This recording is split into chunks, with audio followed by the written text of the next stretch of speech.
This program is brought to you by the National Association of Insurance and Financial Advisors, promoting political advocacy, education, and the ethical conduct of its members nationwide.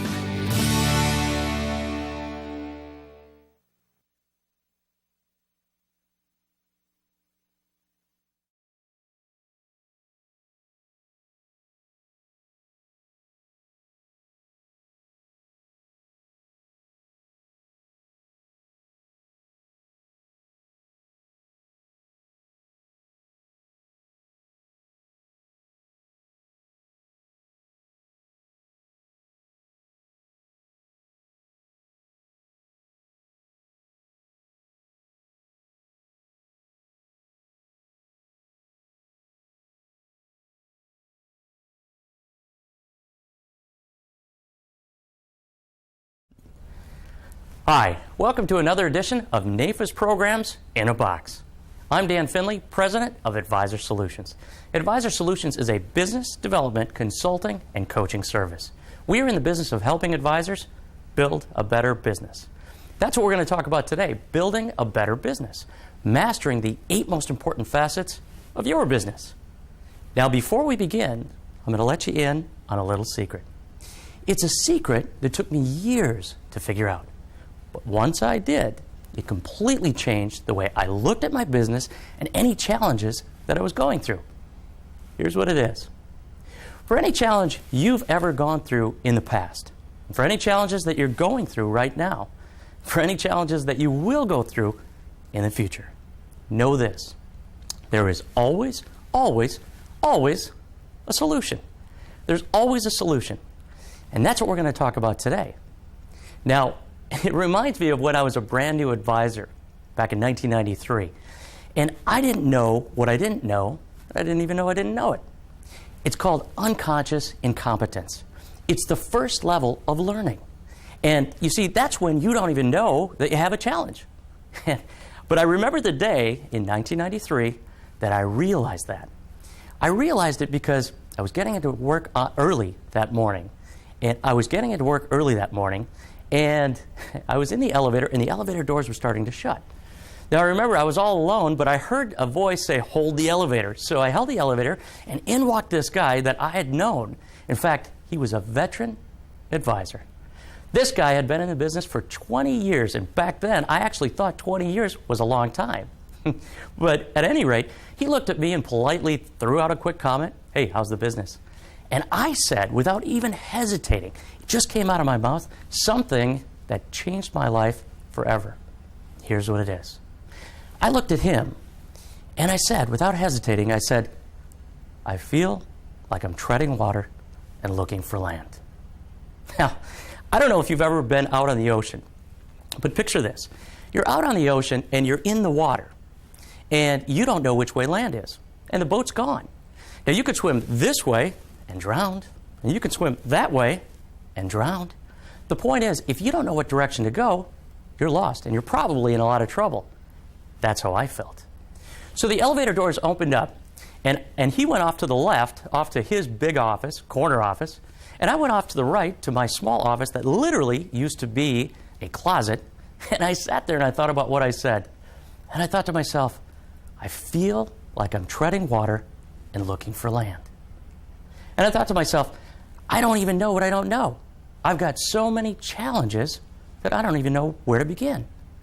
And so what I did is I started looking for the challenges and, more importantly, looking for the solutions. And that's what we're going to talk about today. We're going to talk about those solutions to common challenges that we all go through. Now, have you ever felt like this or like that years ago, where you didn't know what you didn't know? And you didn't even know you didn't know it? Or maybe you feel like that right now, where you're not sure if you have challenges or what challenges they are. Well, we're going to cover the 8 most important facets of your business and help you with the solutions. And I remember in 2004, I was having an appointment with a couple. And it was one of those mornings, and I don't know if you've ever gone through this. Maybe you're going through this today, literally today, that it was one of those mornings that was very busy, and all of a sudden, I got a phone call from my assistant, and she said, your 11 o'clock appointment is here. So they came in, and I had all of the recommendations ready for them. And I sat down and we did a little small talk. We jumped into the recommendations. And then all of a sudden, what I realized is that I wasn't really prepared. I wasn't prepared with the objections. I wasn't prepared to close the sale. I wasn't prepared with some of the things that I needed to in order to move forward with this couple. So after they left, and I did close them, by the way, after they left, I sat down and I thought to myself, what else am I, quote, winging it? And I looked at my phone and I thought, how many times have I picked up the phone and was winging it? I knew what I wanted to say, but I didn't know how I was going to say it. In fact, I didn't have a format. Now, I had spent a decade in the business and didn't have a format for making each call. I didn't have a format or a formula for handling objections. And so I thought about it that day, and I went home that night, and I sat down and I thought to myself, now, if this were the business, what would it look like? And so I grabbed a piece of paper and I made a circle. And in that circle, I looked at it and I thought, it's not just a circle, it's a pie chart. And the reason it is because there's several different facets of the business that are equally as important. And I came up with the 8 most important facets of the business. And here's what they are. Time management. I felt that was the very first facet of the business that I wanted to talk about. And the reason is because if you aren't proactive during the day, you're reactive. And you don't want to be reactive during the day. And then I thought about prospecting. It's an important facet because if you don't grow your business, it's going to shrink. And then I thought about sales. Sales is an important facet, and the reason I say that is because if you don't close the sale, all you did is you really had a good conversation, and that was it. And your business isn't going to grow. Relationship building. One of the most important relationships that you can ever have in this business is the relationship with yourself. How do you handle the emotional roller coaster ride? How are you handling it every day or every month? And so relationship building with yourself as well as with prospects and clients is very important. I sat down and I thought about marketing. If you don't market yourself, how are you attracting clients? And what about client servicing? Once you get the clients in, you don't want them to leave. So you have to have a good client servicing system that's effective so that your clients are serviced the right way. Because if you don't service your clients, somebody else will. Product knowledge. Product knowledge is probably something, if you're a veteran, you don't have a problem with. But if you're a brand new advisor, that's something that you need to learn because these people are coming to you for your solutions. And it's important for you to know what to do to help them. And portfolio management. Now, portfolio management is important if you've got the investment side and you want to make sure that you're continuously helping your clients reach their goals. But in addition to that, what about insurance? How are you managing that side of the business and making sure that their insurance needs are taken care of? As I took a look at these 8 different facets, I thought to myself, there must be a way to see if my business was balanced. And I created the very first tool. It's called the Advisor's Business Wheel Challenge. And what that tool is a way to identify out of these 8 different facets if the business is balanced. Let me show you that tool. What the Advisor's Business Wheel Challenge is, like I say, is a way for you to identify if your business is balanced. Here's how it works. What you first do is you evaluate yourself on these 8 different facets. And you give yourself a 1 through 10 rating. Now, I got to tell you, I had a brand new rookie agent that actually gave himself all 8s, I think it was, or all 9s. If you do that, you're not really being honest with yourself because there's no way that you could have all 8s or all 9s because, chances are that most people just don't have their business that balanced to begin with. So what you do is you evaluate yourself. Time management, the very first one, give yourself a rating. Let's say you gave yourself a 5, okay? That means 1 is the lowest and 10 is the highest. You gave yourself a 5. Now, don't give yourself a 0. I actually had one guy that gave himself a 0, so don't do that. It starts at 1 and goes to 10. So you write down a 5 if you think you're a 5. Then you go to the next one, prospecting skills. What would you give yourself? 5, 6, 7? How are you with prospecting? Then you go to the next one, sales. How are you at sales? Now, it's interesting because I've had a lot of people tell me they're great at getting in once they're in front of someone, but they have a hard time getting in front of them. So right there, it tells me that their business is not balanced. You see, who are they going to get in front of if they're not prospecting and they haven't increased their prospecting skills. So as you do this Advisor's Business Wheel Challenge, remember this. Be honest with yourself. Be honest with yourself. Because you're trying to do this to help yourself build a better business. So after you've identified all of the different numbers, scales, for each of the 8 facets, what you do is you plot a point on the pie chart, the Advisor's Business Wheel pie chart. And what it is a pie chart. As you can see, it has all of the different facets on the outside. Time management, prospecting, relationship skills, sales skills, marketing, and so on. Once you've done that, what you do is you plot a point. And you take it from the middle, the focal point, and you go straight up to 5/10 of the way, if you gave yourself a 5 for time management. Now, 5/10 of the way would be halfway up, plot a point. Then you go to prospecting. Now, with prospecting, maybe you gave yourself 6. 6/10 of the way, plot a point, and so on. Once you've done this, it's important to connect the dots. Now, once you've connected the dots, picture this. If you were to go out to your car tonight, at the end of the day, and you were to look at your driver's side wheel, and your driver's side wheel looked like your Advisor's Business Wheel, kind of a star shape maybe, what would you do? You'd change your tire, wouldn't you? You'd change your tire. So, why not try and change your business? Why not try to get your business balanced so that it rides a little smoother so you can build a better business and get to that next level and get to your goals? So, let's take a look at what we do once we've identified where we are on this scale rating and where we can go from here. You've now, hopefully, you've taken the Advisor's Business Wheel Challenge, or you will take the Advisor's Business Wheel Challenge. But you know that your business probably isn't balanced. So, what do we do next? What do we do to conquer these challenges and get to the next level? Here's what we do. Time management is important because if you're not proactive, you're reactive all day long. And you don't want to be reactive all day long. A lot of advisors and agents are reactive, and they don't even know it. At the end of the day, they feel that they've done a lot, but really, what have they accomplished? We're going to actually take a look at a common day for an advisor or an agent and some of the challenges that they go through. But let's talk about the secret to mastering time management. The secret really comes down to a two-part formula. And the two-part formula is this. One part is to have structure for the day. The other part is to have structure for handling interruptions. You see, if you just have structure during the day and you're constantly interrupted, you're going to be thrown off base. And if you just have a way to handle the interruptions, but you have no structure on what you're going to do during the day, you're not getting as much accomplished.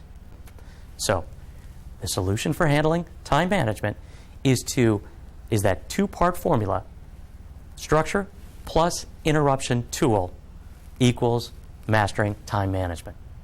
So, picture this. Let's call this person Joe Advisor. It could be Joe Agent, doesn't matter. But picture Joe Advisor coming in on a Monday morning. Now, he had a busy weekend, he had a fun weekend, and he comes in late. He comes in at 9 o'clock. So Joe Advisor comes in and he sits down and he realizes, wow, I've got a lot of emails. I've got a lot of voicemails. I've got people to get back to. And so he starts listening to his voicemails. He starts responding to his emails. And then all of a sudden, his buddy comes in. So his buddy says, hey, did you see the game last night? So they get into this big conversation about the game. And all of a sudden, it's 10:30. Then, right around 11 o'clock, he's got another friend that comes in and says, hey, you want to take lunch early today? And so he decides, it's been a busy morning. Yeah, let's take lunch early. So they leave at about 11:30, and they get back late. They come back, and it's about 12:45, almost 1 o'clock. He's kind of had a busy morning, or he thinks he has anyway. He's got more voicemails. He's got more emails to get back to. But in addition to that, he's got an appointment that he's got to finish up and get ready for, which is at 2 o'clock. So he hurries and gets everything done, and then the appointment comes in. That appointment goes from about 2 to, let's say, 3:30. So it kind of flew by, and he's got some more paperwork, and then he's got more voicemails, he's got more emails, he's got more people to get back to, and now it's 5 o'clock. So Joe Advisor is heading out the door at 5 o'clock, or maybe 10 to 5, And he realizes, because he wants to leave early, he's had a busy day. And he leaves and he thinks, wow, I did a lot today. But what did Joe Advisor really do? Let's take a look at what he did today. First, he did not have a proactive time management system. In fact, he didn't have any time management system at all. He was reactive all day long. He didn't have any structure when he came in, and worse, or equally as bad, he didn't have any way to handle all the interruptions. The voicemails, the emails, the buddy who wanted to talk about the game, the other friend that wanted to go to lunch early, and so on. So he was reactive all day long. In addition to that, he didn't have any new time management system because he didn't have one at all. So there was nothing to really put in place and sustain for any period of time to get better structure and handle the interruptions. And he didn't track his progress. He walked out the door at 5 o'clock, or let's say 10 to 5, and he realized, wow, I had a busy day. But the reality of it is he was reactive all day long and didn't get a lot accomplished. Now, does that sound like your day today? Or does it sound like yesterday or last week or most days that you come into the office? If it does, know this, you're not alone. In fact, most advisors, most agents have very reactive businesses. But we are going to talk about the solutions. Let's take a look. The first thing that we need to do is have a proactive time management system. Get that structure to the day. Now, I've got several different ways to do this, but think of it this way. You need some structure, and in order to have the structure, you need to have something that is mapped out for the entire day so that you know what you're going to do at certain times. Now, some people say, how can you do that? If this is crossing your mind right now, how can I structure my day? Know this, you can. Advisors and agents all over the U.S. and Canada are doing this, and here's how. What you need to do is have what I call a daily scorecard. Think of it this way. If this were a game, how do you keep score? If this day were a game, how would you keep score? And here's what I mean. How would you know if you had a very structured, proactive time management day? Well, unlike Joe walking out the door and thinking, wow, I got a lot done, but really he didn't. Instead, you would have what I call a daily scorecard. Now, a daily scorecard could be as simple as how many people you talk to, or it could be as complex as how many appointments you set, how many people that you've talked to, how many new prospects that you got, and so on. It's as simple or as complicated as you'd like it to be. I've got 5 different daily scorecards, so if anybody needs a daily scorecard, just let me know. But what most advisors and agents that I work with use is what's called a bottom line list. I designed the bottom line list, and you can find it in my book. I designed the bottom line list as a simple tool to keep score during the day. All it consists of is the 5 most important things that you need to do during the day. So maybe these are the 5. Prospect, brand new people. If you don't prospect, like I talked about before, your business shrinks. So if you were to prospect brand new people, first thing in the morning when you get in, and let's say you get in at 8 o'clock instead of 9 or 9:30, if you were to prospect brand new people, what do you think is going to happen over time? Your business is going to grow.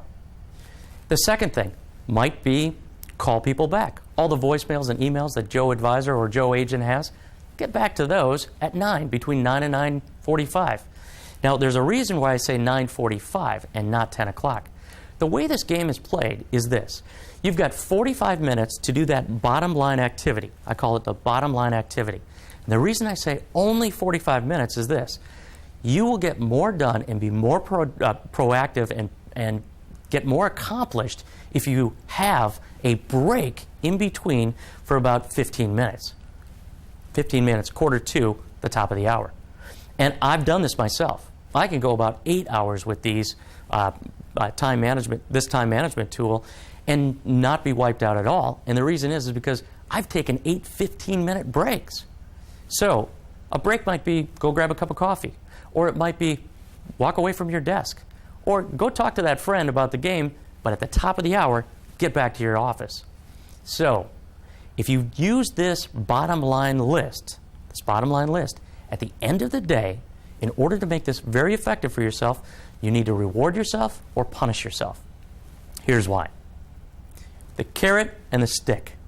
Now, some people, it's interesting because some people love the carrot. They love the reward.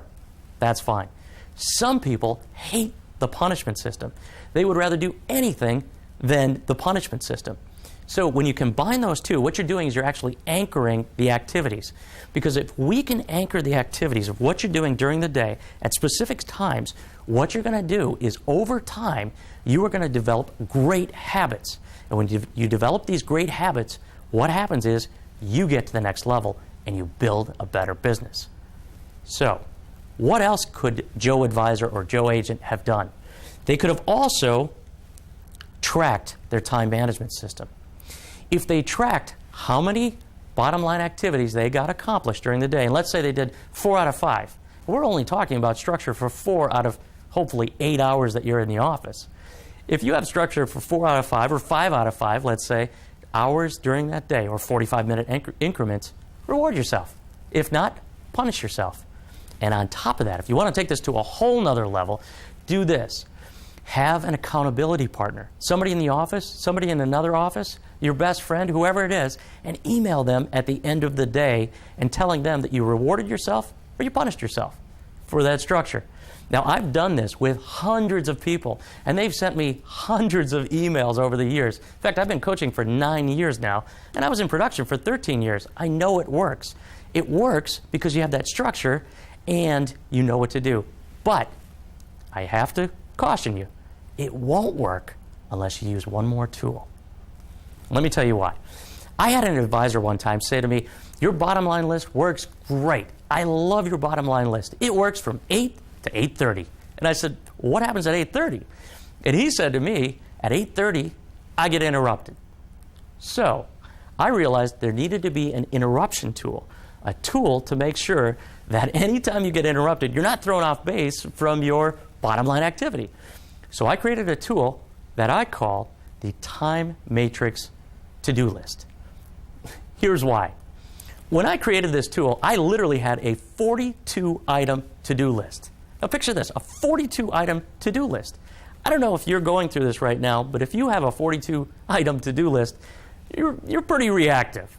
So here's what I did. If you've ever heard of Stephen Covey, and you've read any of his stuff, in a great book that he has called First Things First, I was reading that at the time when I realized this, and I saw what he had. He had what was called the Time Matrix Management tool. And I looked at it, and all he did was he had 4 quadrants for every task. And the way the quadrants were set up was 1 was important and urgent, 2 was important but not urgent, and so on. I simplified that. I took my 42-item to-do list, and I made 4 columns. 1, 2, 3, and 4. Now the columns, I made them very simple. Do it now, do it today, do it this week, or do it whenever. So let's say you get interrupted from someone, okay? It's your friend that wants to talk about the game. That's a 4-item.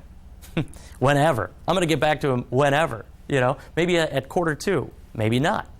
But if you let your friend know, hey, I'm right in the middle of something right now, can I get back to you at 1:45? Now you've got control of your day. And these are the type of things that will help you build a better business, but only if you understand them and you apply them. Let's talk about the next facet, prospecting. So let's talk about prospecting.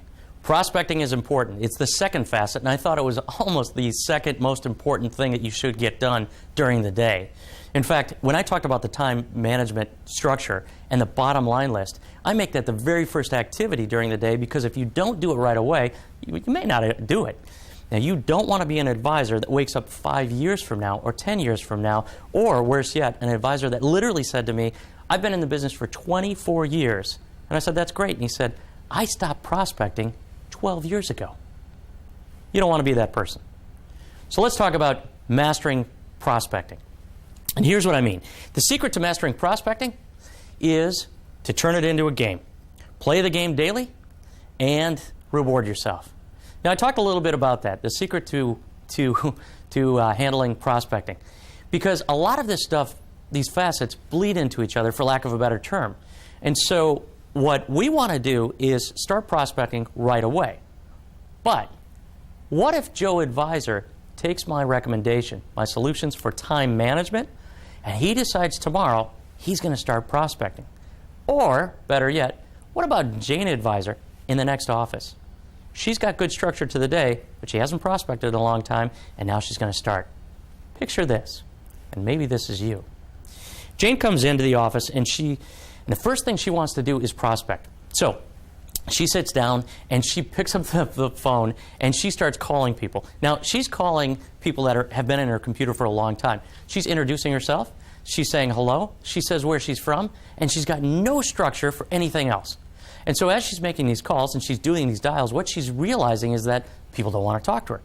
Or she hasn't given them a reason to want to talk to her. And she's also getting some people on the phone having what she thinks are great conversations. They go for a half an hour and nothing really gets accomplished. She doesn't set an appointment. She doesn't meet with these people because she hasn't given them a reason to get together. Now, Jane is hearing a lot of the same objections. She's hearing things like, I have an advisor. I'm busy right now. Call me next week. Or, and this is common, maybe you've gone through this, the objection that I call the holiday objection. Call me after the 1st. Or call me after Valentine's Day. Call me after, pick a holiday, after the 4th, after Halloween, after the kids get back into school, Thanksgiving, and now we're back to Christmas again. The holiday objection is a common one. So Jane hears these holiday objections. She also is making these calls, and she's starting to get a little frustrated because she's not really getting anywhere. So, because she's not getting anywhere, she's not as excited the next day to prospect. What does Jane do? Does this sound like you? Have you gone through this before? Are you going through this right now? Now know this, if you are going through this right now, there are solutions, and we're going to talk about solutions in just a second, to help you become a better prospector and build a better business. Now, before we jump into the solutions, let's take a look at what Jane did wrong for the day. First off, when she came in, she didn't know her prospecting strengths. Now, I didn't talk too much about this in that analogy, in that story about Jane Advisor, but a lot of times, if an advisor wants to start prospecting, they may start doing things that weren't their prospecting strengths. Maybe Jane never cold called before. She was just trying to get back to people that were in her contact management system. So she didn't have a structure for cold calling. But if your prospecting strength is, let's say, networking, then the thing you wouldn't do is pick up the phone and start cold calling. You'd start going to networking events. But how do you determine what your prospecting strength is? We're going to talk about that in a second. Also, Jane didn't have a structure for prospecting. She didn't really have a structure. See, she called anybody that was in her computer and said anything that came out of her mouth. Now, I don't know if you're going through this right now. If you are, rest assured, you are not alone, because I've talked to hundreds of advisors and agents over the last 9 years so far that have gone through this. And they don't even know what they don't know, and they don't even know they don't know it. In other words, back to unconscious incompetence. Now, we're going to talk about a way to have structure when you make the call. Cold call, warm call, referral call, any kind of call. But let's get back to Jane. Jane's other challenge was the fact that she didn't have a way to handle these same old objections that she's heard 100 times. I have an advisor. I'm busy right now. I have life insurance. Whatever the objections are. So Jane needed a structure to handle these objections. And on top of all of this, Jane doesn't have a pipeline. She doesn't have a structured way that she can pull out a piece of paper or go to the computer and know that she has X number of people in her pipeline and where they are in the pipeline. We're going to talk about a tool that I designed that explains where everybody is in the pipeline so that you know if you have a clog in your pipeline or not. And rest assured, you do. Everybody has a clog in their pipeline somewhere. We're going to talk about how to unclog that. So let's take a look at the solutions. How to master prospecting. The first thing is first, which is determine what your prospecting strengths are. Now, I touched on it briefly to identify what your prospecting strengths are. Think of it this way. If you were to take your top 50 clients, and you were to write down, just have a list of your top 50 clients, you were to write right next to it on an Excel spreadsheet how you found that client, how you got that client. It might be cold calling, seminars, it might be referrals, it might be networking, it might be warm walking or warm calling. Whatever the case may be, you have a prospecting strength. you also have a prospecting weakness. Most people know what their prospecting strength is by the time they do this little exercise, because they've realized, wow, there's a common thread here that I have gotten the majority of my largest clients by blank, whatever it is. So, first thing Jane needs to do is figure out what her prospecting strength is. Let's say, for the sake of argument, it's cold calling. And she did that years ago, years and years ago. And so she decided to make these warm calls, calling people that were in her computer. Here's what she needed to do. The second thing, learn how to frame the conversation. Now, framing the conversation, think of it this way. Think of a frame on a picture on the wall. Now, you've got a picture on the wall. I'm sure there's plenty in your office or wherever you are right now. And if you look at that picture right now and you were to take the frame out, chances are the picture would fall. Most people make a phone call without any structure. But if you frame the conversation, you know what to say and how to say it. And the reason that's so important is because if you know what to say and how to say it, you can duplicate that and keep doing the same thing and getting better at what to say. So what is the structure? You might be wondering that. What is the structure? Grab a pen and write this down. Here's what it is. The first thing is introduction. Now, I'm pretty confident that you do that. You tell people who you are and where you're from. In fact, I think legally we're supposed to tell people that. So, who you are, where you're from. But the second thing, the reason for my call. Most advisors and agents don't get to the heart of that. They do a lot of small talk, and they don't really get to the heart of that until the end of the conversation. They throw out oh, by the way, the reason I was calling is blah, blah, blah. If that's your strategy, that's fine. If you do a lot of small talk and you know this person, well, what if you're calling somebody brand new, and they're thinking to themselves, why are you calling me? So, the second thing is the reason for my call. The third thing, which I think is the most important thing, are the 3 benefits of why you're calling. So here's an example of framing the conversation. Remember, it's intro, the reason for my call, 3 benefits, and close. Let's say I'm calling a business owner. I might say, hi, is Joe Smith there? Hey, Joe, this is Dan Finley with Investor Solutions here in Minneapolis. Hey, the reason for my call is I just wanted to set up an appointment with you sometime at Tuesday at 3 or maybe Wednesday at 4 so that I can show you how I help my business owner clients reduce their taxes, have more money in retirement, and make sure their family's taken care of if anything were to happen to them on the way home from work today. Do you have any time at Tuesday at 3 or Wednesday at 4? Which one's better for you? Now, that took maybe, 20 seconds, 30 seconds. But if you're able to do that over and over again, you've got a rhythm. You've got a way to get your point across as you call someone. I'm not saying you have to cold call. I'm saying that if you are making cold calls, this is a process, framing the conversation. Now, what if it's a warm call? What if it's Jane Advisor that had talked to somebody and that person's in their their contact management system, and all Jane's trying to do is introduce herself again, try to get an appointment with that person, and get in front of them to show that person what they do, what she does. So what Jane would do is Jane would pick up the phone and say, hi, Bill, this is Jane Advisor here in Minneapolis. Hey, the reason for my call, we've talked several times over the past 6 or 8 months since you came to my seminar, and I just wanted to find out what your schedule looks like, Monday at 3 or Thursday at 4. And the reason is because I'd just like to show you how I help my clients make sure that they reduce their taxes, have more money in retirement, and make sure that their family's taken care of if anything were to happen on the way home from work today. Do you have any time at Monday at 3 or Thursday at 4? Which one's better for you? See, it's the same framing of the conversation. Now, only 2 things are going to happen here. One is that they are going to meet with you. And 2, you probably figured this out already, they're going to give you an objection. Now, let's just call the objection the inevitable. That's what I'd call it. Because if you expect the inevitable objection, then you're ready for it. But in Jane Advisor's case, she wasn't ready at all. So she was hearing things like, call me after the 1st, call me after Valentine's Day, call me after whatever. Or maybe, I have an advisor. You have to be ready for being able to handle that objection. So it's a 4-part process. And it's called the Objection Resolution Model. The Objection Resolutions Model. And here's what it is. Similar to framing the conversation, but a little bit different. Here's what it is. The first part is empathy acknowledgement. You see, if somebody says, I have an advisor, you want to make sure that you get on the same page. I completely understand. In fact, anybody I've ever worked with had an advisor when I first called them. Now we want to go to step 2. We want to ask them the best question. The best question kind of pokes a hole at what their objection was. They have an advisor. That's great. Let's poke a hole at it just slightly. Here's what I mean. Let's start from the beginning of, I have an advisor.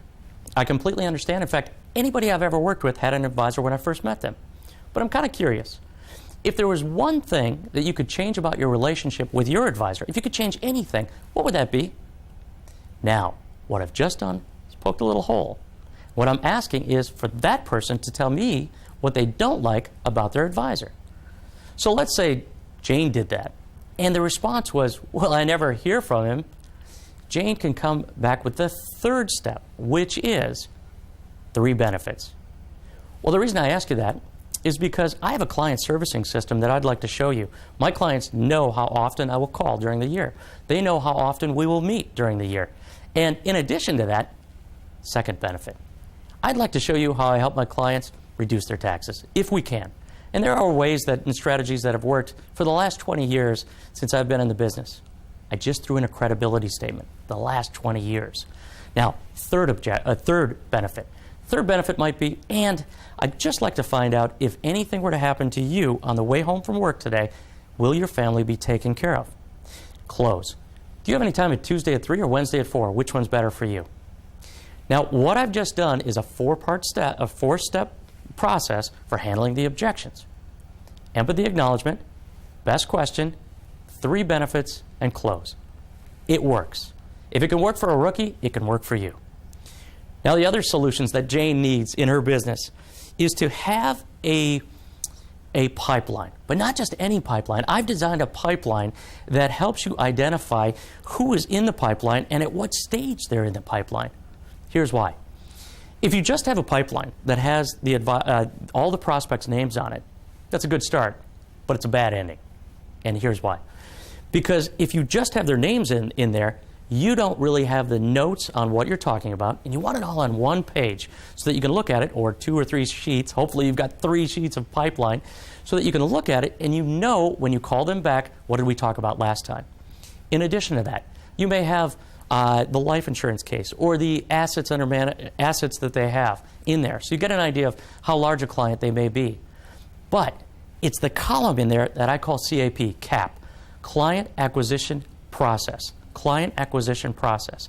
And what I've done is I've created a 9-step process from stranger to client. A 9-step process from stranger to client. Picture this.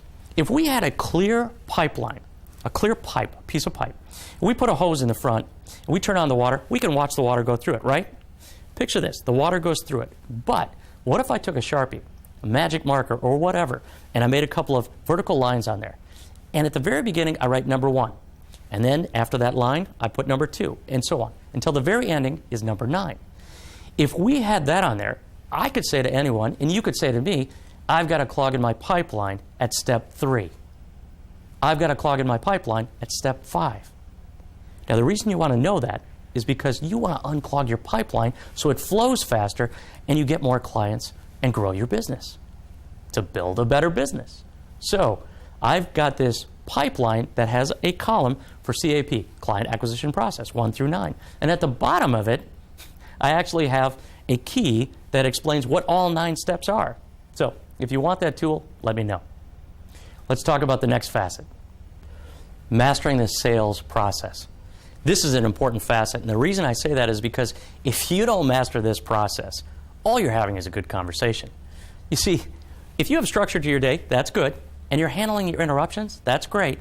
And you're prospecting, and you're working hard, and you're handling those objections, you framed your conversations, you're getting appointments, and you sit down and you do all of this work, and you show them your recommendations, and then all of a sudden, you don't close. You had a good conversation, but you're not building a better business. Let's talk about the solution for mastering the sales process. Now, I think this is important. The secret to mastering sales is to always, always, always over-prepare for the sale.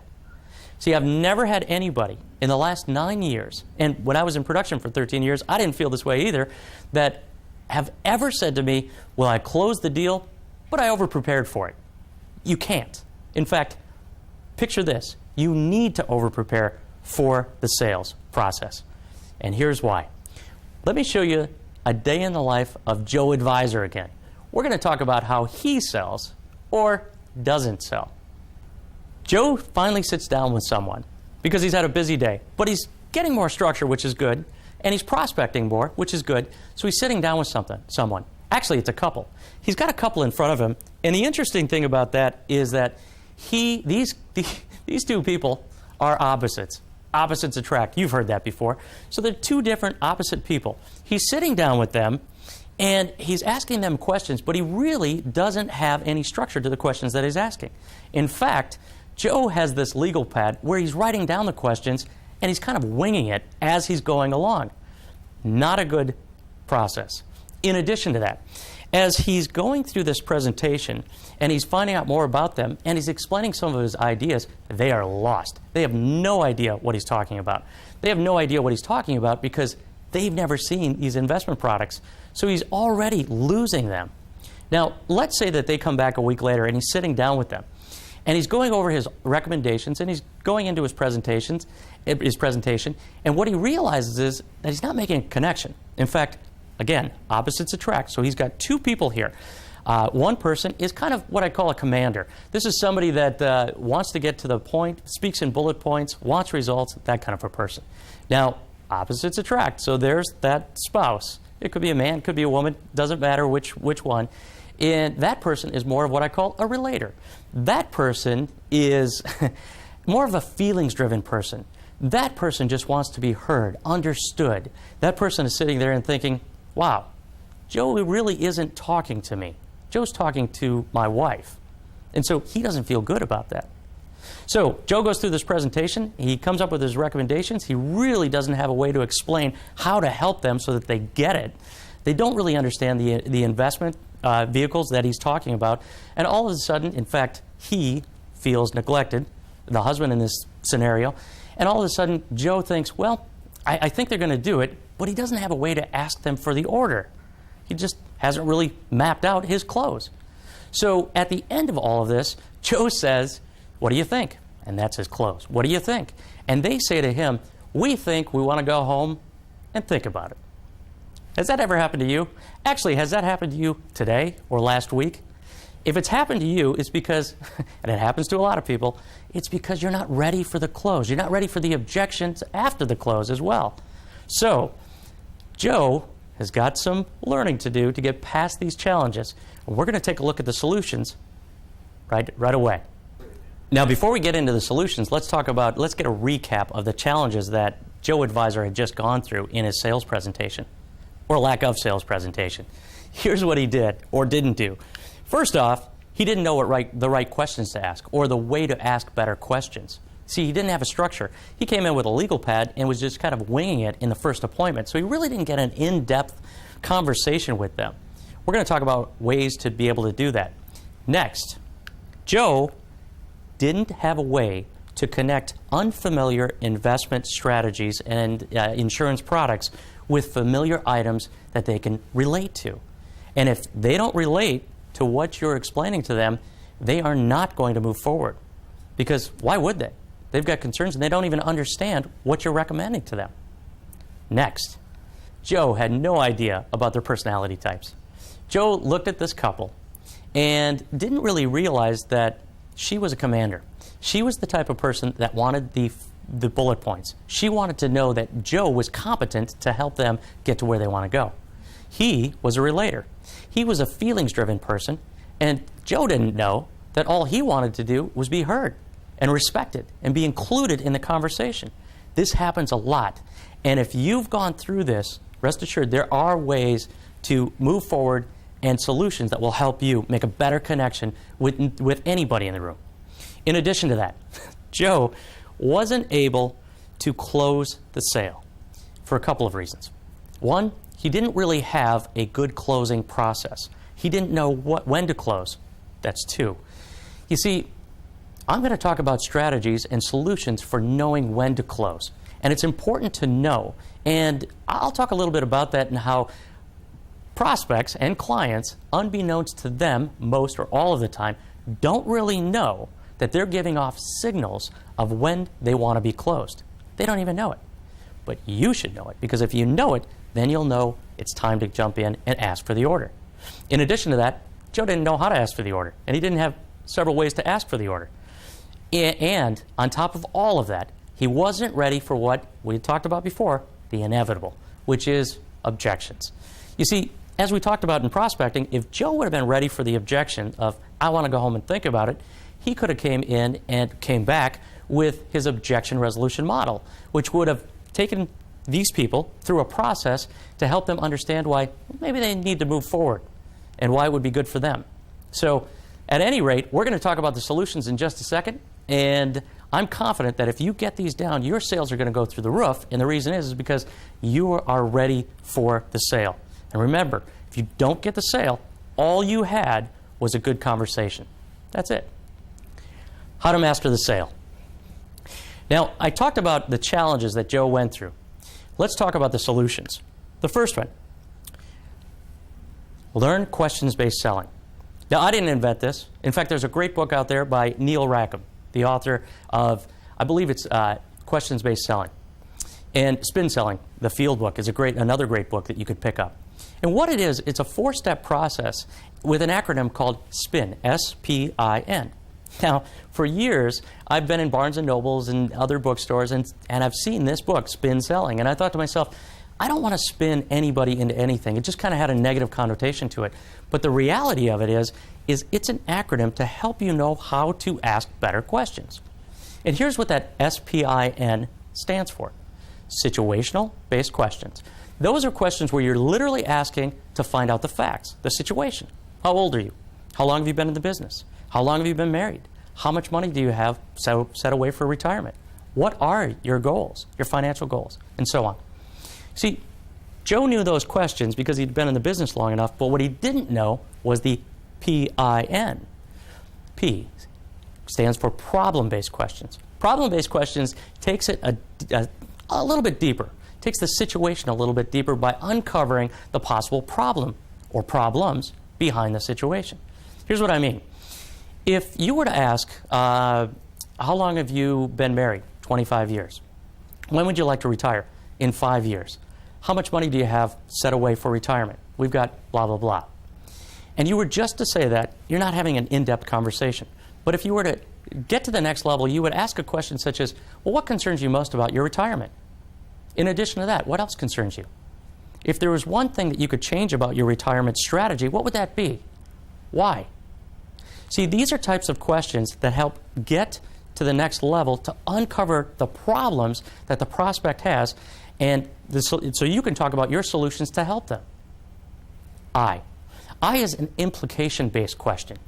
I is an implication-based question because what it is the implications, it's a question based around the implications of not fixing the problem. I'm going to take you back to the beginning with S, spin, and take you through this whole flow. When would you like to retire in the next 5 years? How much money do you have? Blah, blah, blah. What concerns you most about retirement? Well, we don't know if we will have enough money. We're not sure. Well, what do you think will happen if you don't have enough money for retirement? See what I just asked? I asked an implication-based question to uncover the implications of not fixing the problem. Now, we're getting a little bit deeper in the conversation. Joe didn't know that. The next thing is needs payoff. Needs payoff is really to uncover the value of the solution that you bring to the table. A needs payoff question would sound like this. How would it benefit you most if I did a financial plan, we did a risk management review to look at your insurance and make sure that you will be okay in retirement, if you will be okay? At least we would know. How would that benefit you most? What I've just asked is a question that helps elicit the value of your solutions. And now we've got an in-depth conversation. I hope that made sense. Now let's talk about some of the other solutions for Joe and maybe for you if you're going through these exact same things. Joe didn't understand the couple. I talked about the couple's personality types, commander and relator. There's actually 4 that I have in my book and other people have out there. I'm sure, or hopefully, you've seen the DISC profile. But I have a variation of that. I call it CORE. CORE stands for commander, and that was her in the story. Organizer. An organizer is a person that is accuracy driven. This is the type of person that you want as your CPA. You want this person that dots the I's and crosses the T's and all of that stuff because you don't want a mistake made. In fact, I have a CPA like that. We connect that way, but we're opposite personality types. So at any rate, I'll get to that one. So O is an organizer. R is a relator. That's what he was. He was the relator. He was feelings-driven. So if you're talking about results to a feelings-driven person, and you're not talking about feelings or saying, are you comfortable with that? You know, that kind of thing. You're not making a connection. And then E, the energizer. The energizer is energy-driven. I'm guessing by now you know which one I am. The energizer, in case you haven't figured it out. So we've got C-O-R-E, core. But Joe didn't know that. Joe didn't know how to make that connection. Once you know their hot buttons and their cold buttons, you can make a better connection. You can hit their hot buttons and avoid their cold buttons to make a better connection, and that's important. It's called personality-based selling. In addition to that, Joe didn't have any idea of when to close or how to close. Now, I talked a little bit about that just a second ago, about most prospects, in fact, probably all, prospects and clients give you signals of when they want you to ask for the order. As crazy as it sounds. And here's what I mean. There's unconscious signals. There are physical signals for when to ask for the order. Rubbing of the chin, touching the end of the nose. There are other physical signals, such as looking at the paperwork and putting your hand out and sliding it towards them. If you see that, go in and ask for the order. There's verbal signals. Verbal signals might be, well, how long would it take to move the money over? Or once we move the money over, blah, blah, blah. Anytime they're making a statement or a question that implies that they are going to take your recommendations, ask for the order. Joe didn't know that. In addition to that, he didn't have a closing statement. In fact, he had a closing statement, but it was almost the ultimate close, but it wasn't quite. The ultimate close is just to ask for the order.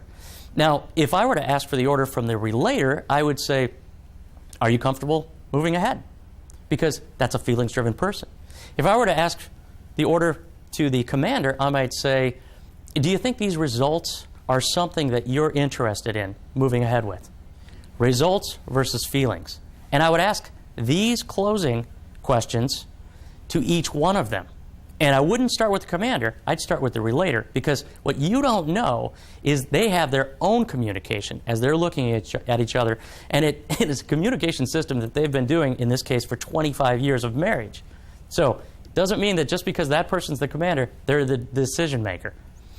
In addition to that, Joe didn't have any way to connect with a story on an unfamiliar product or service with a familiar with something that's familiar. In other words, Joe didn't have what's called story-based selling. I think that's one of the most common ways that successful advisors and agents really continue to connect with people, even strangers. They tell great stories. Now, why do they tell great stories? Because people connect to stories.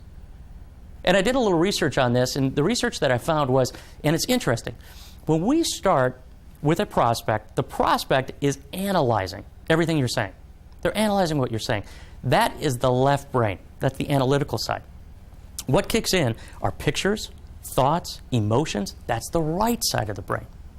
So when that kicks in, typically what happens when they're ready to make a decision, that's also on the right side of the brain. Okay? I hope you're following me. And then once they've decided to go forward, if they've decided to go forward, the left side of the brain kicks in and says, how long does it take to move this stuff over? Or whatever it says for the process of how to get it done. What's the paperwork? Where do I sign? That kind of thing. He didn't know any of that. And if he knew that, then he could tell stories to connect with the right side of the brain, so that he could make a better connection. Just a little simple story. Now, I got to tell you a quick story that I told at an insurance regional conference. And it's not really a story, it's more of an analogy. You can use analogies, metaphors, or stories. It all works if you have a good system. Now, I remember standing in front of a room, picture this, a room full of insurance agents. And it's packed. There's hundreds of people in there. And I started off and I said, you know, insurance is like a plunger. Now, you could have heard a pin drop when I said that, and I paused for a few seconds. Insurance is like a plunger. And they all looked at me, and I said, you know, you don't really want to have it around, but when you need it, you're glad you have it on hand. And they all shook their heads and said, yes, they got it. They got the fact that insurance is like a plunger. You want it. You want that plunger when you need it most. And so just a little story or an analogy helps out. He didn't do any of that. So obviously you can have better stories and more in-depth stories. What I do recommend for Joe Advisor and for you too, if you aren't connecting with people, is make sure that you create your stories and have your own what I call storybook for the top 5 products or services that you typically recommend to your prospects and clients. Let's talk about the 4th facet, mastering relationship building. Now, the secret to mastering relationship building is really, it's about understanding your own emotional intelligence. Now, that's a word that you may or may not have heard before, but I'll get into what that is and how you can get off the emotional roller coaster ride. But before we do that, let's take a look at Jane Advisor and see what her emotional roller coaster ride is on any given day. So picture this, Jane Advisor. It could be Joe Advisor, but we're going to talk about Jane right now. Jane comes into the office and she's been in the business for 10 years. And what she's realized, or maybe hasn't realized until right now, is that she's really not that happy. You see, she's on her own emotional roller coaster ride. A lot of advisors, a lot of agents get on emotional roller coaster rides. And what's happening is she may be critical to herself. She may be worried. She may be a perfectionist. She may be, looking at this business and thinking, I'm kind of a victim. I'm a victim of the market. I'm a victim of the economy. And, nobody's growing their business because the economy's bad, the market's bad, or everybody has insurance. Nobody wants to talk to me. And so she goes into a funk. She's on her emotional roller coaster ride. What does Jane do? Now, if this is you, if you've gone through this or you're currently going through this, we're going to jump into the solution in just a second to help you get off the emotional roller coaster ride. In addition to that, Jane's looking at her business, and what she doesn't realize is that her emotional intelligence is dropping. Emotional intelligence, the ability to connect with yourself and know your own emotions, and the ability to connect with other people and understand their emotions. We're going to talk about why she's like that. But as this is kind of adding up on itself, and she's having a bad day and then another bad day and so on, she's getting into, let's call it a funk. She's having a hard time. Now, in addition to that, Jane hasn't really sat down and identified what are her strategies for connecting with people. I talked a little bit about personality-based selling, but how do you build a rapport? How do you make a connection with anybody right away? What is the secret to building rapport? So if this is you, if you've gone through this, rest assured, like I said before, you are not alone. You're not alone. We're going to talk about the solutions in just a second. But here again, if you can relate to this, know that you are not alone, and you can get to that next level and build a better business. Let's take a look at the solutions. First, Jane doesn't realize or hasn't realized that she's doing a lot of negative self-talk. Negative self-talk. It's that inner voice that's going on in her head, kind of like a record. And it's saying things such as, I'm never going to get there. I'm never going to get to that next level. I should be farther, and so on. Or maybe it's critical. It's interesting. As I talked about this in a small group, in a group coaching program that I run, I talked about this, and a woman said to me, I think I'm the critical advisor. I have this voice going in my head that's critical all the time. And I said, tell me a little bit about it. See if you can relate to this. She said, every morning when I go off to the office, just before I leave, I stand in front of the mirror right next to the door, and a lot of times I tell myself, I can't wear that. I need to go change. She runs upstairs and changes real quick, and then she runs out the door again after she looks at the mirror again. But at any rate, my question was, did you have a mirror in your house right next to the door when you grew up? She said, how did you know? It's because what she's hearing is the voice of somebody that is personified as that was critical to her when she grew up, somebody such as a parent or sibling. And I said, who told you you couldn't wear that when you were a kid? And she said, I'm the youngest of 5 sisters. They always told me I needed to go change. So she's saying that in her head. This voice was running through her head. And I said, who told them? My mother. So it just kind of trickled down. And I said, there's a way to break that. And here's what it is. Whether it's the perfectionist, the worried advisor, the critical advisor, whatever it is, there's a way to get past that. And here's what it is. What you would do, it's a three-step process. The first step is to become aware that you're hearing that negative record in your head, that negative, what I call inner advisor. Once you hear that and you realize, ooh, I shouldn't have said that, or actually that was negative. I was shooting myself. I was being a perfectionist right there. I just caught myself. So once you hear that, you can take the next step. The next step is to poke a hole at it. I talked about that with objections a little bit, poking a hole at it with the best question.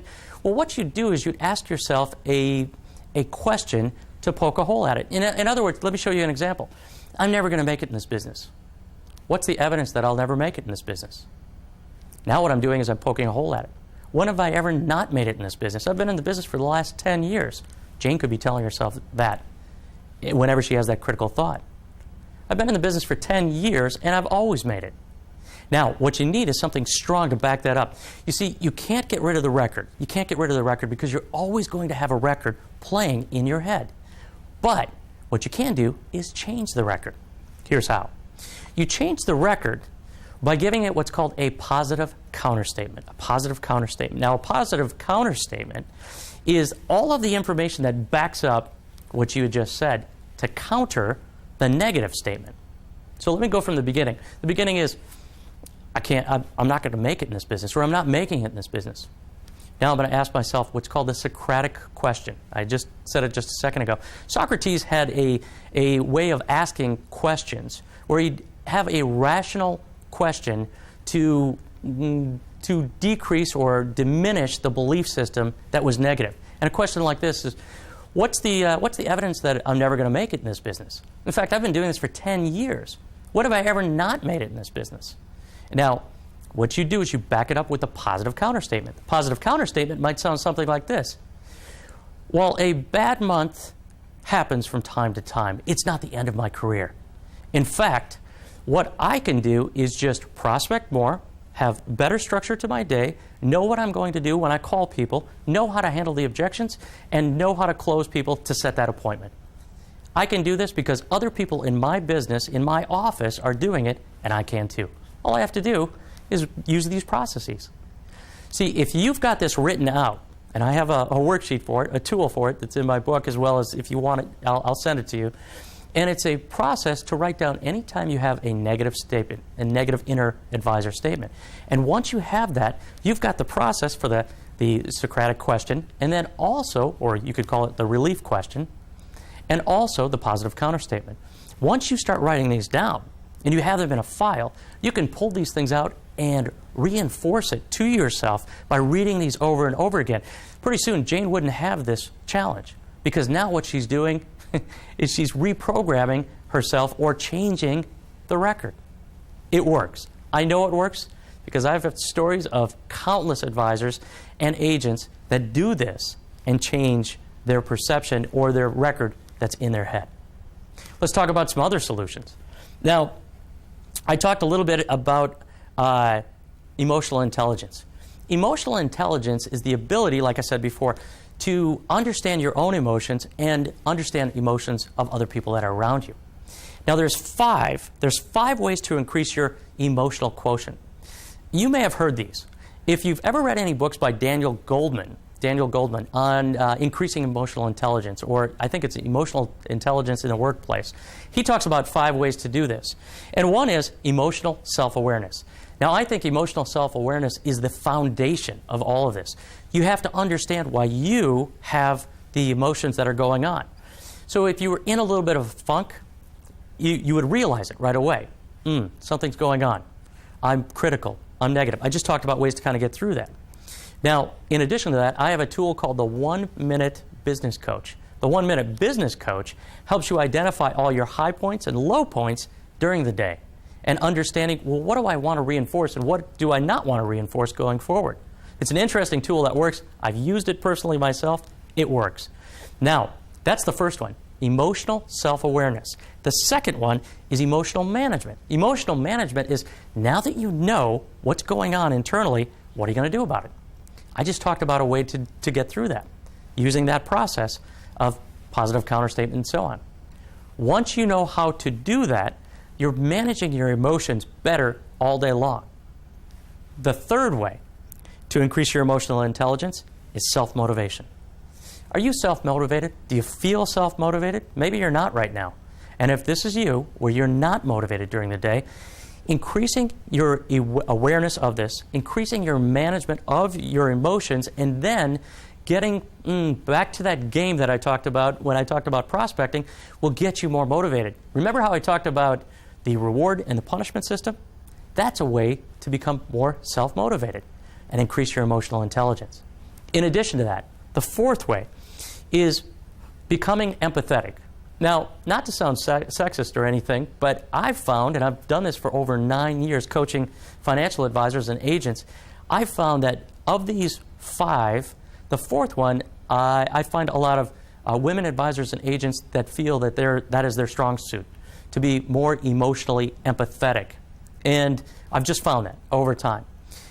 Whereas maybe the male financial advisors and agents aren't as empathetic. If you feel that you're not empathetic when you're sitting down with someone, I'd take a step back. I would relax a little bit, and I would try to ask more questions to understand how that person does feel.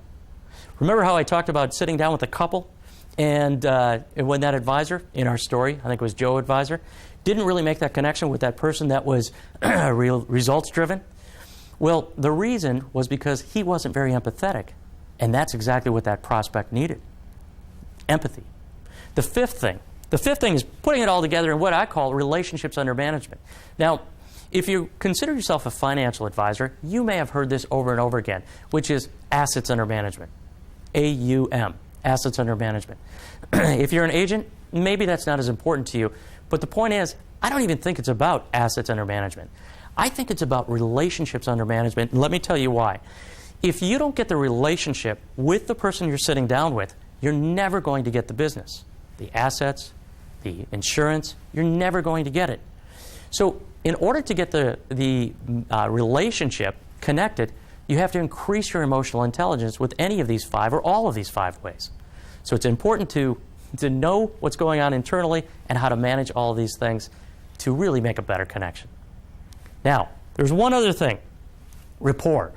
I talked about rapport and how Jane Advisor really didn't have a way to build rapport and didn't really even look into it or know that she didn't know how to have rapport.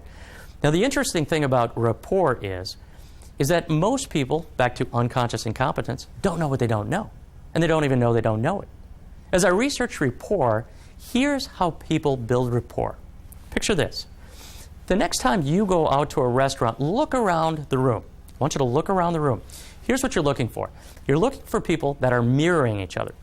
If they're both leaning in, or if they're both sitting back, if they're both talking with their hands, or if they're both just kind of looking at each other. What people do to build rapport, whether they know it or not, is called mirroring or crossover mirroring. Now, I don't want you to mimic anybody. Don't do that. In fact, it's a taboo in this country. But what I do want you to do is a subtle variation of it. It's called crossover mirroring. Crossover mirroring is like this. If someone is speaking with their hands, you move speaking with their arms, you move your hand. If they lean one way, you turn your head one way. What you'll find is when you're doing that, if they lean forward, you lean forward, or lean a little bit forward. Typically what happens when you're doing that is they will pick up on this subconsciously that you're more connected than if you don't do it. In other words, picture this. If you're sitting down with someone, you're having dinner in a casual conversation, in a casual setting, and having a casual conversation, and you notice that they fold their arm and they lean back. Now, typically, you will unconsciously fold your arm and lean back, and you don't even know it. But if that happens, they are not in rapport right now. In fact, they're just giving you a signal that says, I'm not in rapport. So lean forward. This is kind of countering that to get them to open up. So there's ways to do this. There's ways to mirror with crossover mirroring, and there's ways to counter it as well.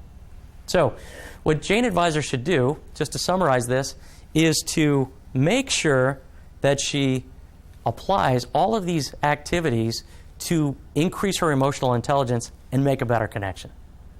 Well, this concludes part 1. We've covered a lot of facets. We've covered a lot of challenges, stories, and solutions. And by now, you're probably realizing that for any challenge you've ever gone through, for any challenge that you're going through right now, or any challenge that you will go through in the future, you probably have realized that there's always, always, always a solution. So, let's take a quick break and then start with part 2. Thank you.